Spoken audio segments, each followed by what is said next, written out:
한 주 동안 평안하셨습니까? 예. 자, 지난주에 우리가 이 아하간이 죄를 짓고 나서 발각이 된 얘기를 해보았습니다. 그리고 이 일로 인해서 이스라엘은 정말 쉽게 정복할 수 있었던 그 아이성을 정복하지 못한 이야기였습니다. 자, 오늘은 그 이야기의 연속으로서 어떻게 이스라엘이 다시 공동체의 그 순수성을 찾아서 아이성을 정복했고, 그리고 그 이후의 이야기들을 함께 해보도록 하겠습니다. 자, 앞에서 이스라엘이 여호수아가 정탐꾼을 보내고 그 다음에 그 정탐꾼의 정보에 따라서 이 3천 명만 보냅시다. 그래서 보낸 이야기, 아이성 정복을 하기 위해서 보낸 이야기에서는요, 하나님이 승리를 보장하는 이야기가 안 나왔었죠. 왜냐하면 하나님께서 지금 아간의 죄 때문에 온 공동체에게 분노하고 계셨으니까. 자, 이번에는 이제 그 죄 문제가 해결이 됐어요. 그래서 이제 하나님께서 여호수아에게 다시 새 출발을 하십니다. 뭐라고 그러셨냐면은 여호수아에게 이르되 두려워 말라, 놀라지 말라, 군사를 다 거느리고 일어나 아이로 올라가라.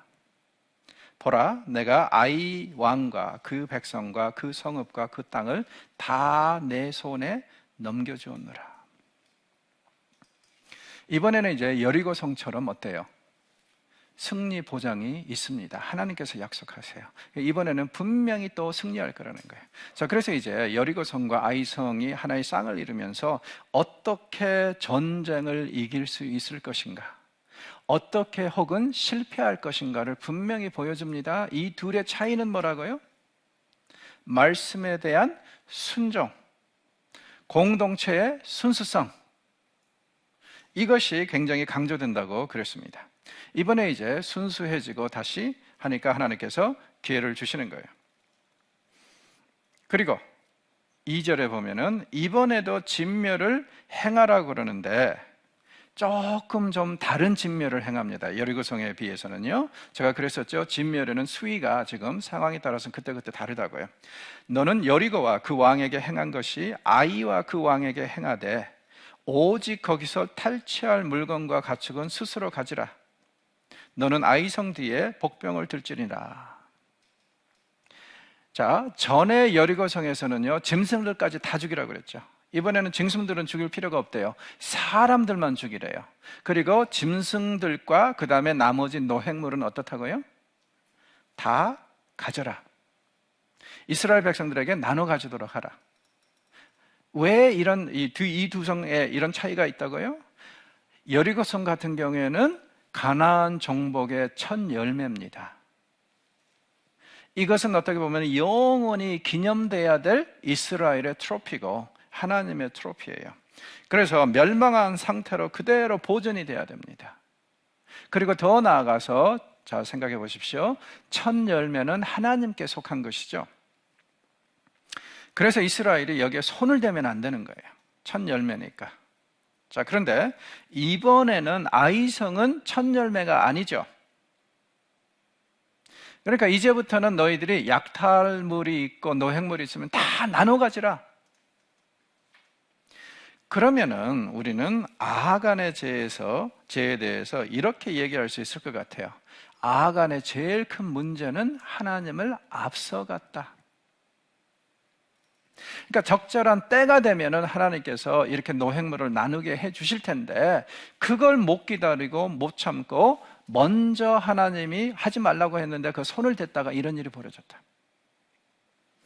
그래서 새삼스럽게 하나님을 앞서간다는 것이 무엇을 뜻하는지를 한번 생각해 볼 그런 기회를 우리에게 허락하는 것 같습니다.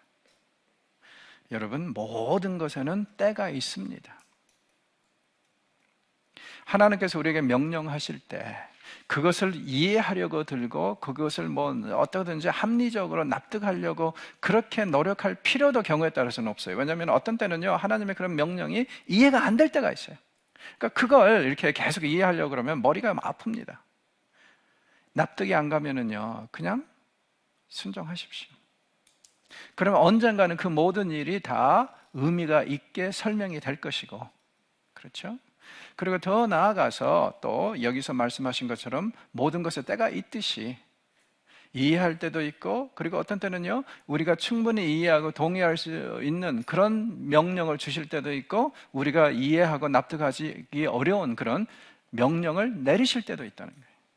그거에 대해서 우리가 그냥 하나님 믿고, 세상 말로 오빠 한번 믿고 그냥 그대로 순종하는 것이 가장 좋은 방법이 아닌가 싶습니다. 자, 여호수아도 긴장을 했습니다. 그래서 이제 긴장해가지고 어떻게 하고 있냐면은요, 이 3만 명을 보내요. 앞에서는 3천 명을 보냈었으니까 이 10배로 보낸 것이죠. 그래서 굉장히 신경을 써서 합니다. 그리고 이제 그 나머지 텍스트는요, 뭐 이스라엘이 어떻게 매복해가지고 그들을 성 밖으로 끌어내서 그리고 태출로를 차단해가지고 이렇게 포위를 해서 죽였는가, 이런 얘기들이 나오는데 그 부분은 그렇게 썩 중요한 것은 아닌 것 같습니다. 중요한 것은 뭐냐면은 다시 하나님과 이스라엘이 하나가 됐고 오염을 제거했기 때문에, 그리고 지금 하나님께서 명령하시는 대로 이스라엘이 역시 철두철미하게 다시 순종하게 되었다는 것. 그래서 하나님께서 짜주신 전략, 그걸 가지고 지금 이제 이렇게 그거에 따라서 그대로 움직이고 있는 그런 상황입니다. 그러니까 나머지 내용은 그렇게 썩 이 방법, 어떻게 해서 이기게 되었는가, 이 방법을 얘기하는 것은 그렇게 큰 의미는 없는 것 같습니다. 왜냐하면 이 또 전략을 설명하는 부분이요, 꼭 그렇게 우리가 정확하게 표현하고 번역할 수 있는 그런 부분이 아니에요. 애매모호한 부분들도 있습니다. 제가 볼 때는 저자가 일부러 그렇게 만들어 놨어요. 왜요?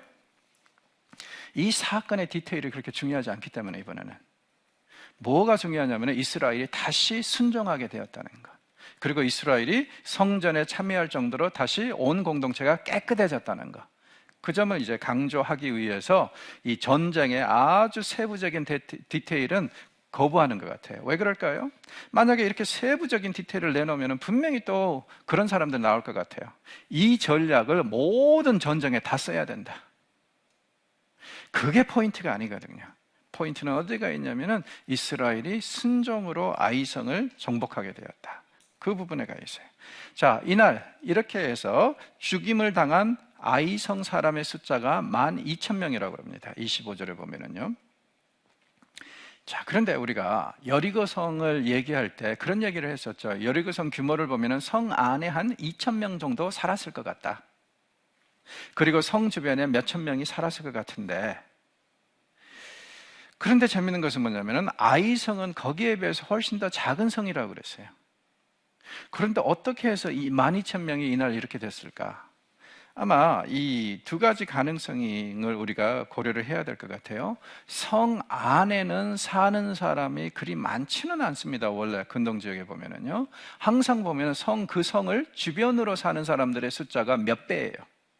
왜냐하면 성 안에는 공간이 좁으니까. 그리고 성은 많은 경우에요, 비상용이거든요.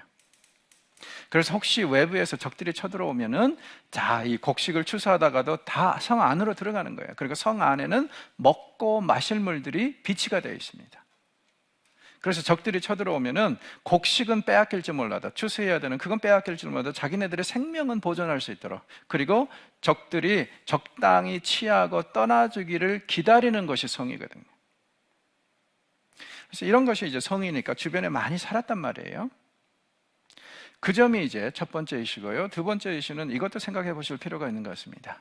여리고 성 때는 가나안 사람들이 다 좌절했어요. 얘기를 듣고 그럴 줄 알았다.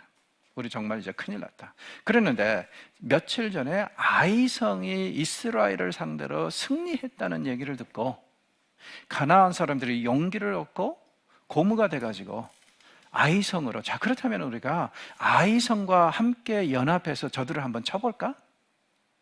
그래서 이제 의외로 많은 사람들이 지금 아이성으로 몰려왔던 거, 가나안 사람들 중에서 이걸 우리는 배제할 수는 없다고 생각을 해요. 자, 그렇기 때문에 여리고성이 훨씬 더 크지만 이날 전쟁이 끝나고 나서 여리고성에서도 나오지 않는 숫자가 여기서 나왔다. 그래서 이제 12,000명이 죽었다. 이렇게 얘기할 수 있을 것 같습니다. 그리고 여호수아가 이 아이성을 불살라 그것을 영원한 무더기로 만들었다. 그리고 그것이 오늘날까지 황폐하였다. 이렇게 이제 28절에 기록을 합니다. 원래는 아이성이 이렇게까지 보존될 필요는 없었을 것 같아요. 그런데 이제는 보존이 돼야 됩니다. 왜요? 아이성에서 이스라엘은 어떻게 가나안 정복을 실패할 수 있는가를 철저하게 깨닫지 않았습니까? 그래서 아이성을 이제는 또 하나의 보전으로 남겨둬야 돼요. 왜요? 자기네들이 교만해질 때마다, 하나님께 순종하는 것이 좀 꺼려질 때마다 아이성을 생각하면서, 아이성을 찾으면서, 우리가 만약에 불순종하고 우리가 하나님께 온 공동체로서 순수하지 못하면 이꼴 날 수도 있다 하는 것을 상징하는 것으로서 그대로 남겨두는 것도 좋은 하나의 모형이겠죠. 자, 그러니까 이제 우리의 삶에서요, 신앙의 흔적이라는 게 분명히 좋은 것들도 있죠. 그래서 이것을 생각할 때마다 하나님의 은총과 자비를 기념하는 것, 좋은 흔적도 있습니다. 그러나 경우에 따라서는 우리에게 안 좋은 흔적도 남아야 된다고 저는 생각을 해요. 그래서 자꾸 교만해지고, 자꾸 내가 하나님을 앞서가려고 그러고, 하나님께 좀 이렇게 불순종하려고 그러고, 신앙생활 대충 하려고 그러면은, 그럴 때마다 이 사건이나 이런 기념비적인 것을 생각하고 다시 회개하고 근신하고 돌아올 수 있도록, 그런 이정표가 우리의 삶에 있다면은 그것도 굉장히 도움이 될 것 같아요. 바울은 이것을 뭐라 그럽니까? 자기에는 이런 흔적이 있다고 그러죠. 어떤 흔적이요? 살 속의 가시. 그렇죠. 그래서 이게 어떤 질환이었는지는 모르겠지만 이걸 볼 때마다 자기가 얼마나 교회를 핍박을 했었고, 그리고 주님을 그렇게 거역했는지를 계속 반성하고 다시 순종해야겠다, 이런 이제 마음을 갖는 그런 흔적이 있었던 것이죠. 그래서 그런 효과를 발휘하기 위해서 여호수아는요, 이 아이성도 이제는 보존하도록 합니다. 그래서 그것이 오늘날까지 거기에 그대로 남아있다. 자, 그러면 여호수아기 안에서 여리고성과 아이성은 하나의 패러다임을 형성하고 있습니다. 어떤 패러다임이에요? 여리고성은 어떻게 가나안을 정복할 것인가, 아이성은 어떻게 실패할 것인가, 그 두 모형을 제시합니다. 그리고 나서 이제 나머지 이야기들을 보면은요, 자세하게 성 건축한 이야기, 그 정복한 이야기 더 이상 안 나오죠. 전쟁 이야기는 그냥 단순히 목록이 나오다시피 해요. 그리고 어떤 때는 뭐라 그러냐면 이 성들을 정복하였더라. 또 어떤 때는 뭐라 그래요? 정복하지 못하였더라. 둘의 차이는 뭡니까? 여리고성과 아이성의 차이를 보시면 됩니다. 여리고성은 이렇게 해서 성공하는 것을 보여주는 예라고 그랬었죠. 그러니까 정복하였더라는 뭐예요? 그것에는 분명히 순종이 따랐더라. 절대적인 순종이. 반면에 정복하지 못하였더라, 무슨 뜻이에요? 마치 아이성을 정복하다 실패한 것처럼 분명히 이스라엘이 이 자신들의 이 공동체 속에 어떤 오염이 있었든지 해가지고 정복하지 못했다는 얘기를 그렇게 하는 것이죠. 그래서 여호수아는 더 이상 나머지 정복에 대해서는 자세하게 얘기하지 않고 이 둘만 하나의 패러다임으로 제시하면서, 모델 케이스로 제시를 하면서 나머지 이야기는 그렇게 이해를 하라. 왜냐하면 정복하지 못한 것에서도 하나님이 변하지는 않았을 거 아닙니까? 그렇죠? 분명히 인간의 어떤 요소가 정복을 못하도록 만들었단 말이에요. 그럼 그 요소가 뭘까? 공동체가 불순하든지 순수하지 못하든지, 아니면은 분명히 어떤 불순종이 있었다는 얘기, 아이성의 이야기처럼 그렇게 읽으시면 별 문제가 없을 거라고 그렇게 생각이 됩니다. 자, 그러고 난 다음에 이 여호수아가 어디로 가냐면 세겜으로 가요. 이게 조금 좀 이상합니다. 왜냐하면 지금 남쪽 지역을 정복하는 상황에서 북쪽의 최첨단 도시인 세겜으로 올라간다는 게 좀 이상하거든요. 그래서 학자들은 뭐라고 얘기를 하냐면, 이 텍스트가 세겜에 가서, 그리고 이 에발산과 그리심산에 지파들을 세워놓고 거기서 축복과 저주를 선언하고 다시 길갈로 내려오는 이야기가 여기에 기록이 되어 있는데, 이 이야기는 지금 위치가 잘못됐다. 분명히 다른 데 나와야 되는데 지금 하다 보니까 어떻게 8장에 들어오게 된 것이다, 이렇게 얘기를 합니다. 그리고 그 사람들이 증거하는 증거가 하나 있어요. 제시하는 증거가 뭐냐면요, 일부 옛날 사본들에 보면은 이 텍스트가 다른 데 가 있는 것이 맞습니다. 그러나 대부분의 텍스트에서는요, 사본들에서는 여기에 그대로 나와요. 그리고 제가 볼 때는 여기에 그대로 있는 게 맞습니다. 물론 이제 이 일이 제대로 이루어지려면 이스라엘은요 200만 명이 가나안 원정, 그것도 특별히 남쪽 지역을 정복하는 일을 잠시 멈추고 북쪽으로 가서 이 예식을 치르고 다시 길갈로 돌아오려면은 한 50km를 돌아와야 돼요. 그러니까 이것은 굉장히 큰 길이죠. 어떻게 보면 시간 낭비라고 할 수도 있고, 왜냐하면 지금 한두 사람이 가는 게 아니라 온 이스라엘이 그리 가거든요. 그런데 제가 볼 때는 이 텍스트가 여기에 있는 게 맞다는 게 왜 그러냐면은 지금 이스라엘은 아이성 정복에서 큰 위기를 맞았어요. 공동체로서. 어떤 위기? 자칫 잘못하면 지금 하나님과의 언약이 깨질 상황이란 말이에요. 불순종으로 인해서. 그리고 거의 깨질 뻔했죠. 하나님께서 뭐라고 그러셨어요? 이 문제 제대로 해결 안 하면 난 너희들 떠난다. 그런 상황이기 때문에 지금 가나안을 계속 정복해서 전쟁을 해서 정복하는 것이 그게 중요한 이슈가 아니에요. 지금 큰 이슈가 뭐냐면은 하나님과 어떻게 보면 섭섭해진 관계를 다시 재정비하는 것이 더 큰 이슈입니다.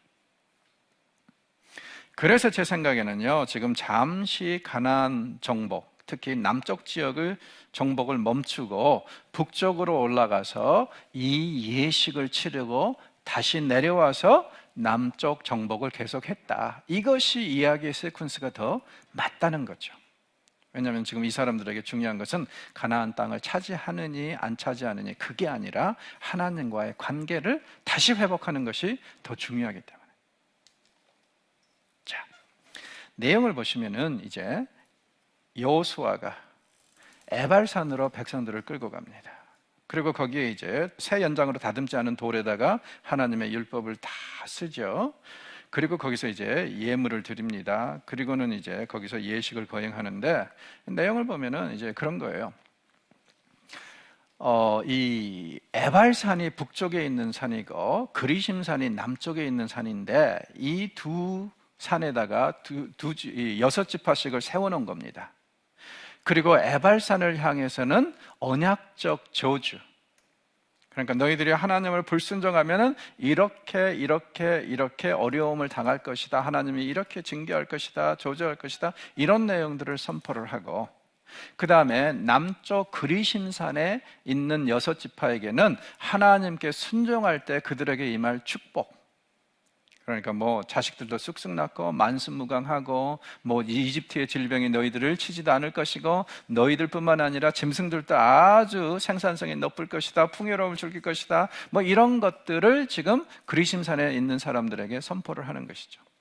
자, 그러면은 어떤 사람들이 그리심산에, 축복의 산에 서고, 어떤 사람들이, 어떤 지파가 북쪽에 있는 에발산, 저주의 산에 섰단 말이냐, 어떤 기준이 있단 말이냐? 아마 제 생각에는 그냥 또 이제 제비 뽑기 했겠죠. 그래서 이제 의무적으로 여섯 지파는 이쪽, 여섯 지파는 이쪽. 그렇기 때문에요, 어느 지파들이 어느 산에 섰는가는 전혀 중요하지 않습니다. 그냥 상징적으로 여섯 나눠가지고 이렇게 예식을 진행하는 거니까, 그리심산에 선 사람 지파들은 축복을 받았고, 에발산에 선 사람들은 저주를 받았다, 이런 식의 논리는 제발 안 폈으면 좋겠습니다. 그런 식으로 설교하는 분들이 있더라고요. 근거 없는 얘기입니다. 지금 의무적으로 이렇게 나눠서 지금 함께 예식을 행하고 있어요. 그렇게 해서 이제 보니까 이 사람들이 이 언약이 새겨진, 말씀이 새겨진 그 돌이 증거가 또 되도록 그렇게 하고, 그렇죠? 그리고 여기 보면은 또 중요한 게 뭐냐면은 33절에요, 이방인들까지 이 일에 참여시키라고 그러죠. 그리고 35절 보십시오. 이스라엘에 거하는 거류민들, 누굽니까? 이방인들이에요. 이 사람들이 도대체 누구냐? 지금 어떤 이방인들이 있단 말이냐? 출애굽기를 보면은요, 이스라엘이 이집트에서 떠나올 때 그들만 떠난 게 아니라 그들과 함께 허다한 잡족들이 함께 떠났다고 그래요. 이게 무슨 얘기냐면은, 지금 제가 서론에서 그런 얘기를 했었죠. 여호수아기는 선을 긋는 책이다. 그런데 제일 중요한 선은 사실 땅에다 선 긋는 것이 아니라 누가 하나님의 백성이고 아닌가를 정의하는 그 선이 제일 중요하다고 그랬습니다. 이 허다한 잡족들 어떻게 됐을까요? 이스라엘에 흡수됐겠죠. 그 다음에 우리는 이미 라합 사건을 보았고, 그 다음에 또 이 기브온 사람들의 사건을 보았어요. 이 사람들, 지금 기브온 사람들이라면 아마 수천 명도 될 것 같은데, 이 사람들이 어떻게 됐죠? 기브온 사건은 다음 이야기네. 이 사람들이 어떻게 될까요? 이스라엘에 다 흡수될 거 아닙니까? 그러니까 지금 이스라엘에는 이 비아브람 후예들이 엄청나게 많다는 얘기예요. 그 사람들도 다 함께 이렇게 행하라. 그러니까 역시 여기서 우리가 의식해야 될 것은 이 여호수아가 하나님의 백성에 대해서 그려주는 선을 보면은 이게 절대로 우리가 생각한 만큼 그렇게 핏줄 중심적인 공동체는 아니다. 믿음 중심적인 공동체다. 그게 확연히 드러나는 것 같습니다. 심지어는 이방인들 중에서도, 더 나아가서 라합처럼요, 진멸이 선포된 상황에서도 어떻다고요? 믿음이 있으면 살려주셨고, 살게 된 사람들은 당연히 이스라엘의 일부가 되었다는 거예요. 자, 이렇게 해서 이제 여기서 예식을 치르는데, 이 언약 갱신 이야기는 우리에게 시사하는 바가 이 세 가지가 있는 것 같아요. 첫째는요, 아간의 죄로 인해서 깨어졌던 혹은 위기에 당면한 하나님과 이스라엘의 관계가 다시 회복이 됐다는 얘기고요. 그 다음에 이걸 다시 한번 행함으로 인해서, 그리고 이 과정에서 율법이 또 낭독이 되죠. 하나님의 말씀에 순종하는 것이 얼마나 중요한가를 다시금 생각하게 합니다. 그리고 세 번째로는요, 잠시 이스라엘이 아이성에서 잊었던 일, 뭐죠? 가나안 정복에 있어서 제일 중요한 것은 순종과 예배라는 것을 확인해주는 그런 결과를 초래했을 것 같습니다. 자, 세겜의 위치를 한번 봐보십시오. 이 예루살렘에서 한 북쪽으로 50km 떨어진 곳에 있어요. 그리고 이제 이 세겜이 계곡에 있는 도시였는데, 그리고 이제 이 이스라엘이 가나안을 정복할 때 북쪽에서 제일 큰 도시였어요. 이곳에 몇만 명까지 살았다는 그런 기록도 있으니까, 북쪽에는 에발산이 있고 남쪽에는 그리심산이 있습니다. 그리고 이 세겜은 이 교통의 요충지예요. 큰 길이 이 옆에 지나가기 때문에. 그래서 이제 이 두 곳에다가 6지파씩 세워놓고 이 예식을 치르는 것입니다. 자, 그런데 이 밑에서 보면은 또 이렇게 돼요. 한 중앙의 계곡에 세겜이 있고, 그 다음에 북쪽 언덕에는 에발산이 있고, 남쪽에는 그리심산. 그러면은 왜 그리심산이 축복의 상징이 되고 에발산이 저주의 상징이 됐을까? 그건 사실은 아무도 모릅니다. 다만 우리가 추측하기로는요, 에발산보다는 그리심산의 나무가 더 많습니다. 그래서 아마도 이 그리심산이 축복의 상징이 되지 않았을까? 왜냐하면 생명이 더 많으니까. 반면에 에발산 같은 경우에는 좀 나무가 덜해요. 그렇다 보니까 이 민둥산이다 보니까 이런 일이 일어나지 않았나? 그건 이제 추측일 뿐입니다.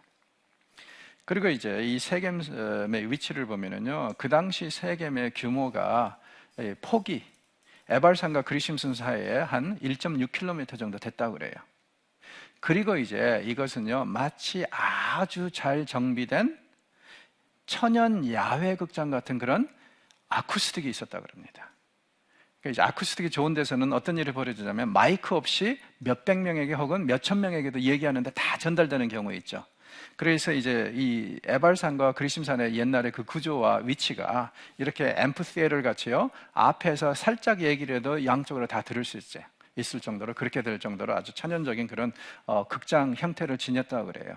그럼 모세가 이걸 이미 알았기 때문에 뭐라 그럽니까? 언젠가 너희들이 가나안 땅에 들어가게 되면은 이 에발산과 그리심산을 찾아가지고 이렇게 축복과 저주를 선포할 때가 올 것이다. 이것을 이제 누누이 얘기를 하는데, 여호수아가 지금 앞당긴 거죠. 원래는 이거 북쪽의 원정에 와서 해야 되는데 지금 이스라엘이 이렇게 대형 사고를 쳤기 때문에 잠시 멈추고 급히 올라온 거예요.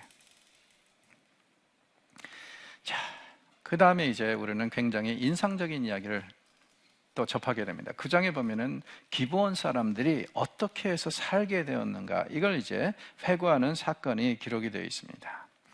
자, 기브온족 이야기는 쉽게 말하면은요, 라합의 이 확대형이다, 그렇게 생각하시면 될 것 같아요. 라합이 개인의 믿음 때문에, 여호와에 대한 경외 때문에 온 가족을 살렸죠.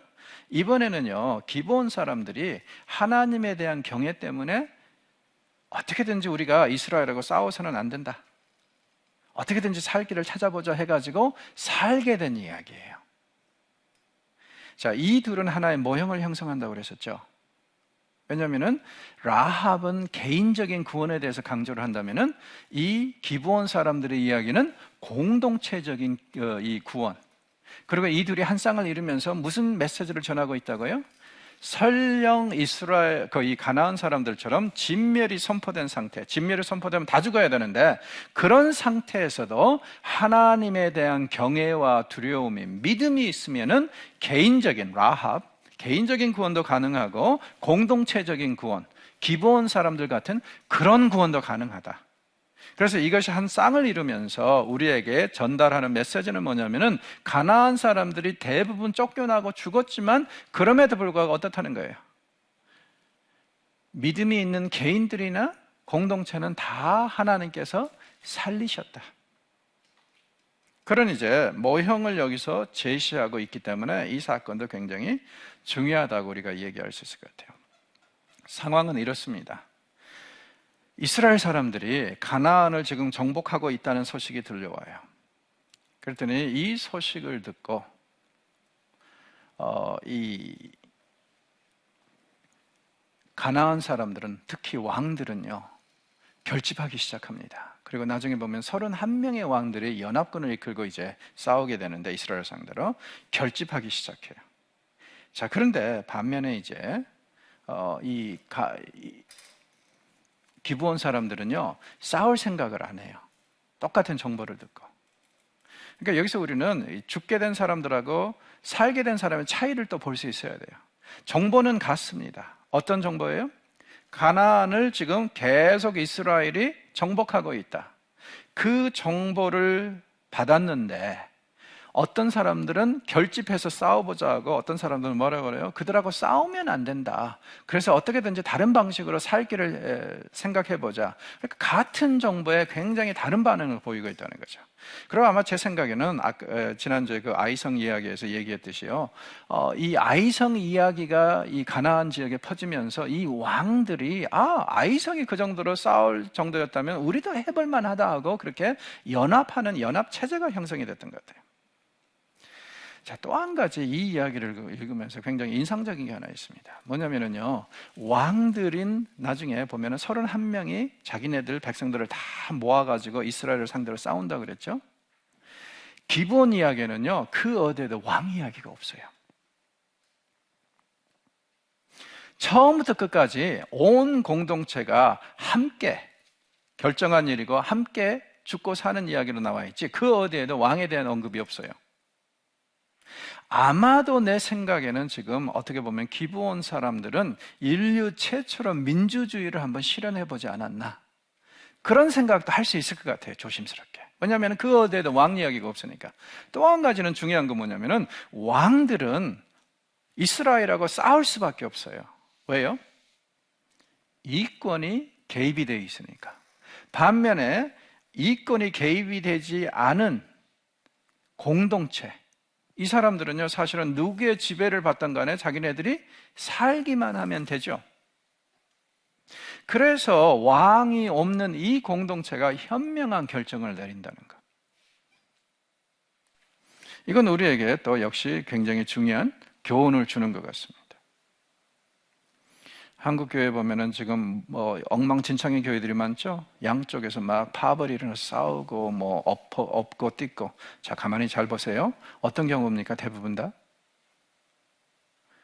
양쪽 다 목사들이 주동이 돼요. 해결 방법은 뭐예요? 목사들을 완전히 배제하고 성도들끼리 얘기하는 것이 가능한 거 아닐까요? 그래야지 문제가 해결될 거 아닐까요? 왜냐하면 목사들은 이권에 개입이 되어 있기 때문에 그렇습니다. 그래서 대부분의 교회에 갈등이 있을 때 성도들끼리만 있으면 괜찮아요. 해결돼요. 그런데 계속 법적으로 소송하고 또 소송해서 어떤 때는요 10년, 20년 가는 이유가 어디에 있어요? 이권이 개입이 된 리더들이 지금 연루되어 있기 때문에 그런 거 아닙니까?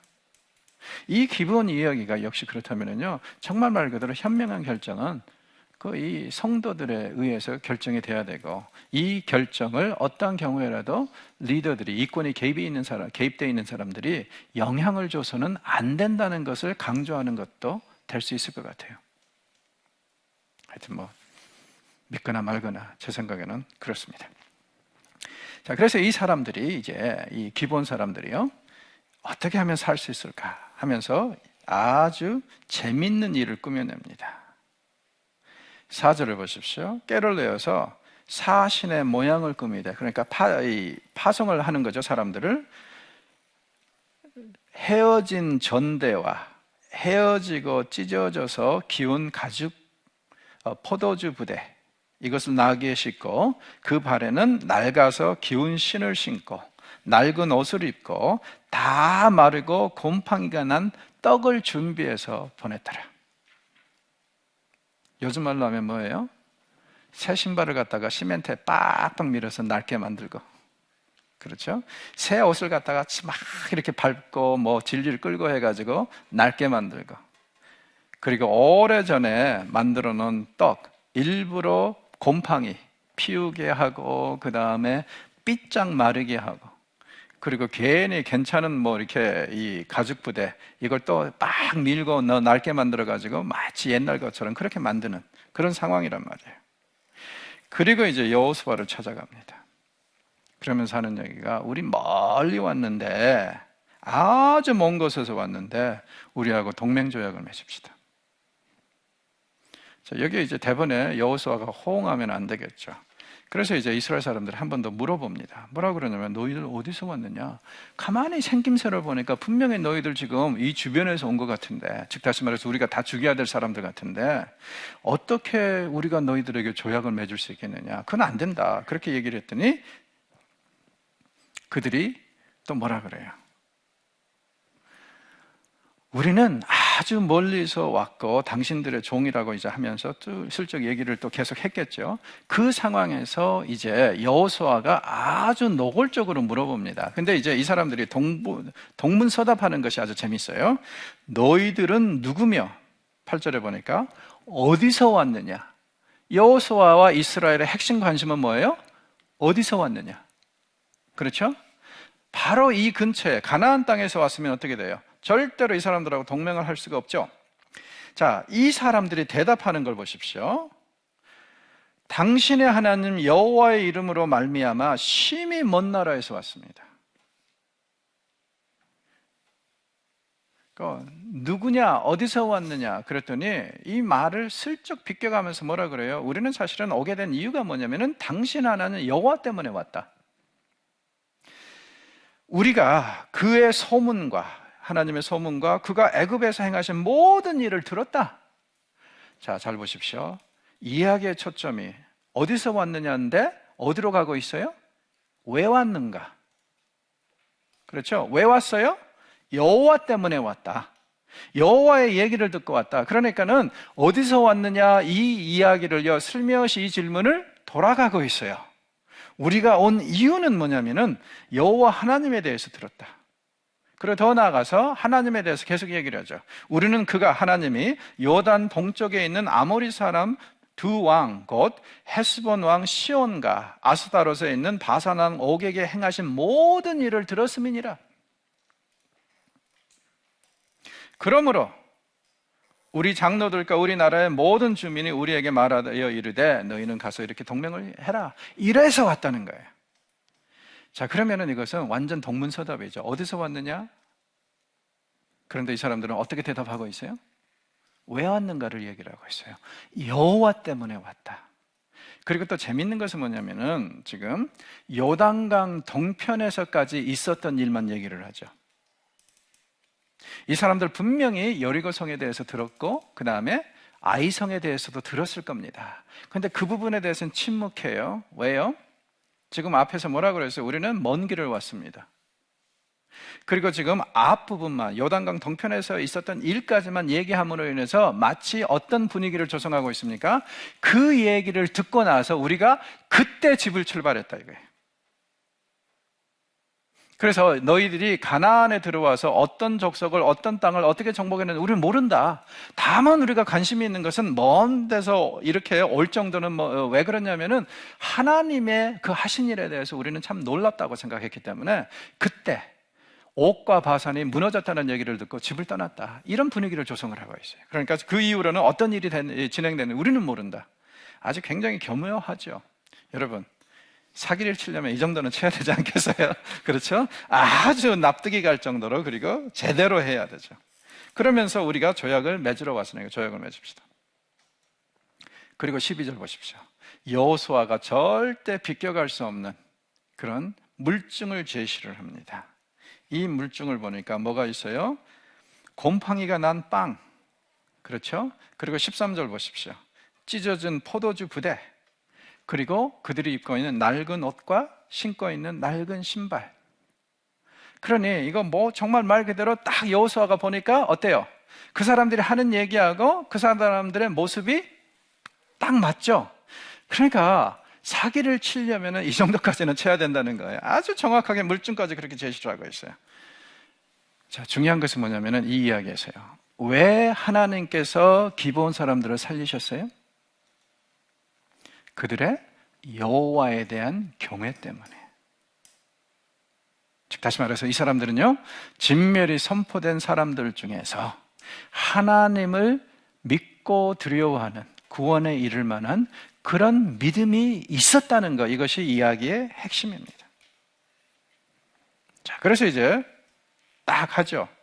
문제는 뭐예요? 14절 보십시오. 동맹을 맺는데 여호와께 묻지 않고 합니다. 하나님한테 한 번만 기도했으면은 이 사람들이 가까이 왔을 거라고. 그러면 이 사람도 죽이지 않느냐? 예, 하나님이 다른 방식으로 또 살리시겠죠. 가까이 왔는데 저들이 저렇게 살려고 하고 나에 대한 경외와 두려움이 있으니까 그냥 못 이긴 척하고 하라 하든지 어떤 식으로든지 살 길을 열어주셨을 거예요. 그건 우리가 염려할 바가 아니에요. 그런데 지금 이건 순수하게 여호수아와 장로들이 실수함으로 인해서 이런 일이 벌어졌다, 그걸 얘기를 하고 있습니다. 그래서 그들이 지금 이런 일을 벌였는데, 문제는 뭐냐면, 그렇다면 이 이야기는요, 여호수아와 장로들이 기도해야 될 때 기도하지 않아서 저지른 죄입니다. 실수예요. 그렇죠? 앞에서는 하나님이 일해야 될 때 기도한답시고 엎드려져 있는 여호수아를 책망하시더니 이번에는 또 어때요? 여호수아는 기도해야 될 때 기도를 안 해요. 그래서 문제가 터집니다. 기도해야 될 때는 기도하고 일해야 될 때는 일해야 하는 것이 여호수아에게 메시지고 또 우리가 삶에서 지향해야 될 그런 것이 아닌가 싶습니다. 자, 일단 그러고 나니까 이제 또 일이 급진하는데요. 기브온이라는 것이 어떤 것이냐면요, 그럭저럭 괜찮은 그런 언덕에 있는 도시였어요. 그리고 성경에서 보면은 그 기브온이 무엇으로 유명을 하냐면은 사무엘 하에 보면은 다윗이 유다 지파의 왕이 돼가지고 7년 반 동안 이스보셋과 아브넬을 중심으로 한 10지파하고 내란을 벌일 때, 그때 이 기브온의 연못에서 쓸데없는 짓들을 하죠. 양쪽에서 젊은 소년들 10명씩인가요? 12명씩인가요? 서로 뽑아가지고 서로 자살극을 벌입니다. 서로 머리채를 잡고, 그러니까 영맹성을 이제 지금 시험해 보는 거죠. 서로 피할 수 없도록 칼로 찔러가지고 그 자리에서 무모한 생명 20명 이상이 죽는 그런 이야기가 거기에 나오는데, 그 일이 벌어진 게 바로 이 기브온 연못에서입니다. 그래서 이건 참 나중에 이스라엘 역사에 굉장히 좀 이제 슬픈 이야기로 남아 있는데요. 그 기브온 사람들이 동맹을 맺고 돌아갔어요.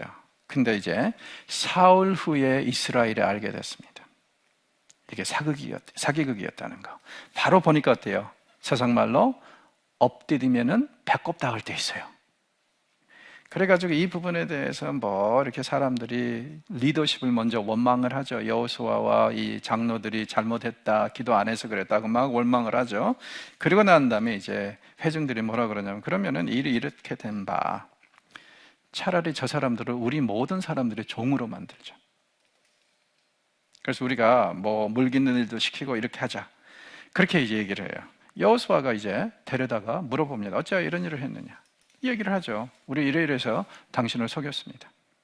살고 싶어서 속였습니다. 여호와를 경외해서 속였습니다. 우리는 절대로 당신들하고 싸워서 이길 수 없는 상황이라는 걸 알기 때문에 속였습니다. 그렇게 얘기를 해요. 그래서 이제 여호수아가 그들에게 뭘 얘기를 합니까? 백성들은 지금 자기네들이 종으로 삼아버리겠다고 그렇게 얘기를 했는데, 여호수아는 성전에서 막리라는 사람들로 이들을 임명을 합니다. 자, 기본 사람들은 뭐라 그래요? 그렇게라도 살게 돼서는 우리는 얼마나 감사한지 모르겠습니다. 그러니까 이 사람들은 어떻게든지 살려고 노력했고, 그리고 거기에 대해서 하나님은 분명히 보상을 하셨다고 생각할 수 있게 될 것 같습니다.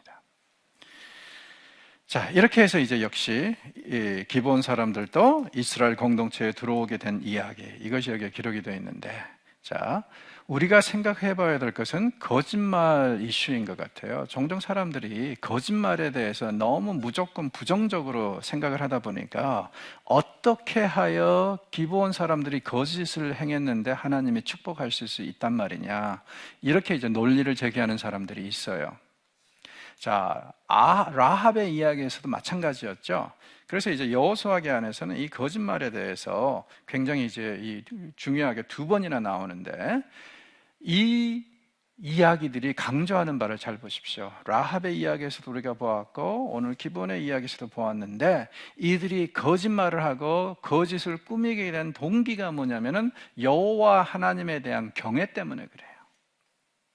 동기부여가 확실합니다. 그들이 살고 죽는 것은 두 번째 이슈고, 가장 중요한 이슈는 뭐냐면은 자기네들은 하나님에 대해서 듣고 이렇게 놀라우신 하나님 처음 봤다 이거예요. 그래서 그분의 백성이 되고 싶다, 그런 열망이 있습니다. 그리고 우리가 항상 얘기하듯이 구원에 이르는 믿음은 하나님이 주셔야만이 가능하다고 얘기하지 않습니까? 그러면 우리는 라합이나 기본 사람들의 경우에 어떻게 얘기할 수 있어요? 하나님께서 그들에게 구원에 이를 만한 믿음을 이미 주셨다고 얘기할 수 있지 않습니까? 그렇기 때문에 일이 이렇게 됐다. 그리고 또 우리가 누누이 강조했던 게 뭐냐면 앞서 가시는 하나님. 하나님께서 어떻게 이스라엘을 앞서가셔서 이런 일을 사역을 하실 것인가, 이게 얘기에 있어서 우리는 하나님이 이스라엘이 요단강을 건너기 전에 라합의 고백을 통해서 무엇을 알았어요? 가나안 사람들의 마음이 다 녹아내려 버렸다. 그 이야기를 우리가 듣지 않았습니까?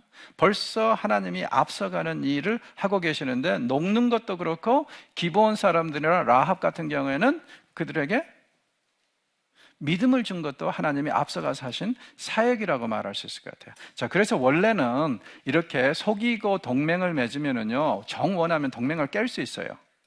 거짓으로 시작했으니까. 그런데 아마 제 생각에는 하나님께서 그걸 금하셨던 것 같아요. 왜냐하면은 저렇게 해서 살려고 하는데 너희들이 그러면은 그렇게 가야지.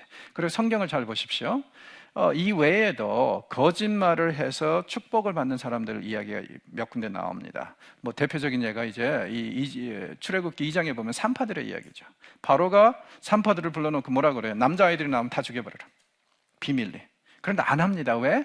여호와에 대한 두려움이 있기 때문에. 나중에 산파들을 불러가지고 추궁하니까 거짓말을 하죠. 그런데도 바로 다음 구절에 뭐가 나옵니까? 하나님께서 이 일로 인해서 그 산파들의 집을 축복하셨다고 그래요. 거짓말했는데. 그러니까 성경이 우리에게 강조하는 것은요, 거짓말한 것 자체보다는 거짓말하게 된 동기 혹은 이유가 더 중요한 것 같아요. 그리고 특별히 하나님의 가치관과 세상의 가치관이 대립할 때 여러분 어떻게 하시겠어요? 하나님의 가치관을 추구하기 위해서 거짓말이라도 해야죠. 그러니까 예를 들자면 어떤 나라에서 전도가 불법이다. 어떻게 하시겠습니까? 전도 안 했다고 해야죠. 왜냐하면 이것은 하나님의 가치관과 세상의 가치관이 대립하고 있기 때문에. 자, 그래서 이제 이 이야기는요, 거짓말한 것 자체보다는 거짓말하게 된 그 동기가 더 중요하다는 것을 강조하는 것으로 그렇게 보시면 좋을 것 같습니다. 자, 오늘 강의는 여기서 마무리하겠습니다. 고맙습니다.